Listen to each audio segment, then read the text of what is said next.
In The Lord of the Rings Online, I was struck by how well the game maintains the landscape that's so intricately described in Tolkien's The Fellowship of the Ring. In the book, through the third-person point of view, the reader is able to stop and take in the setting, and I think the game does a good job of emulating that.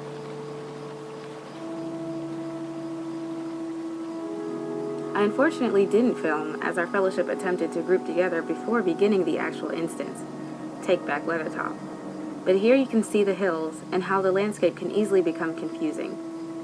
A good portion of our group activity was spent seeking one another out through the wildlands and finding our way back to Candace encampment.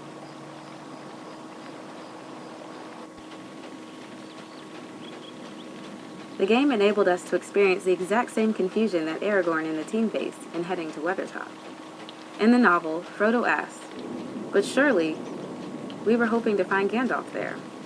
"Yes," Strider answers, "but hope is faint." He proceeds to describe how difficult it would be to coordinate a meeting with Gandalf in the wildlands, and after having to seek out our members, I felt I could relate.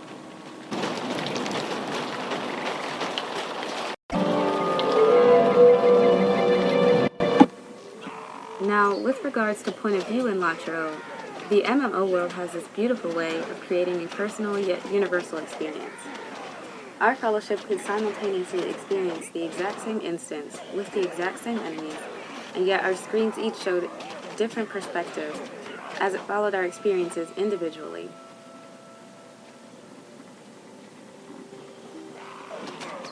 In our new media course, we talked about linear perspective and how games have the technical ability to regenerate the same setting to each player's point of view, no matter who stands where.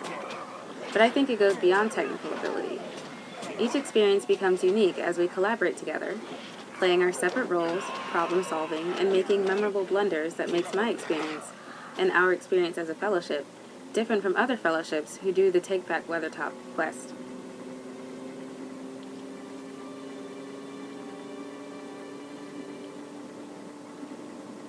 However, the longevity of this instance meant a lot of mindless key tapping as we fought over and over and over again. The novel and movie have the luxury of simulating real time, and in other words, knowing when it's time to move on. In the movie, and maybe in the book as well, you can really see how an individual's actions directly affect the following events, but a video game is fixed and can become repetitive. That's not to say that it wasn't still enjoyable, but tactless at times.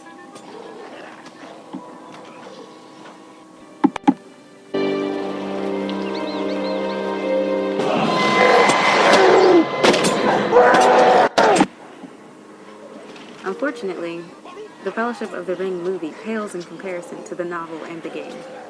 In the words of Evan Miani, a filmmaker turned game designer, the movie industry is done growing.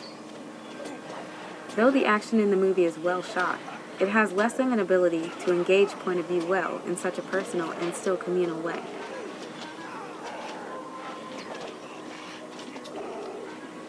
The game did take its liberties in blowing Weathertop out of proportion.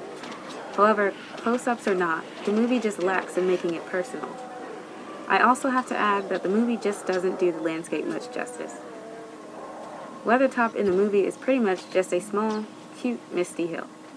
Not so in the novel or game, but you have to take real-life limitations into account when it comes to movie making.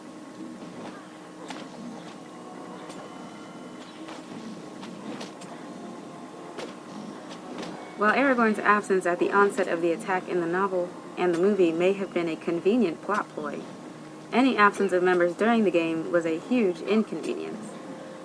We got to know what Aragorn must have felt as we ran up quiet slopes hearing the screams of battle in the distance, or, in our case, next to you in class.